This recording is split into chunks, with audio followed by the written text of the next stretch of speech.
नाज़रीन, अमरीकी कांग्रेस ने भारत के खिलाफ पाकिस्तान की कामयाबी जो कि उसने जंग के दौरान हासिल की, उस पर मुहर तस्दीक जो है वो सख्त कर दी है। ये वाज़ेह हो चुका है कि इस जंग के दौरान भारत के जो तैयारे थे वो भी गिराए गए और भारत को एक ऐसा नुकसान पहुंचा जिसकी वजह से वो 1980 की दहाई में गोया के वापस चला गया। उसकी जो टेक्नोलॉजी है वो भी पाकिस्तान से मात खा गई, उनके जज्बे भी पाकिस्तान से मात खा गए। और जो सूरत हाल थी, अगर अमरीकी सदर जो थे आगे बढ़कर इसके अंदर सुलह ना करवाते या रिकॉन्सिलिएशन ना करवाते तो फिर भारत के लिए जो नताइज थे वो बड़े खतरनाक थे।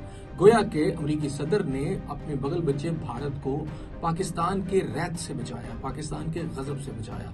वो जानते थे कि आगे क्या होने वाला है, होने क्या जा रहा था। ये हम थोड़ा सा आपको बता देते हैं कि बेसिकली ये कोई ऐसी ख्वाहिश नहीं थी, कोई नेक ख्वाहिश नहीं थी जिसके तहत अमरीकी सदर ने ये जंग जो थी वो रुकवाई थी, बल्कि इसके अंदर अमरीका के अपने मकासद थे। वो चाहते थे कि भारत जो है दुनिया के नक्शे पर कायम रहे और चीन के खिलाफ किसी न किसी सूरत में वो उनका अलाई के तौर पर अपना किरदार अदा करता रहे।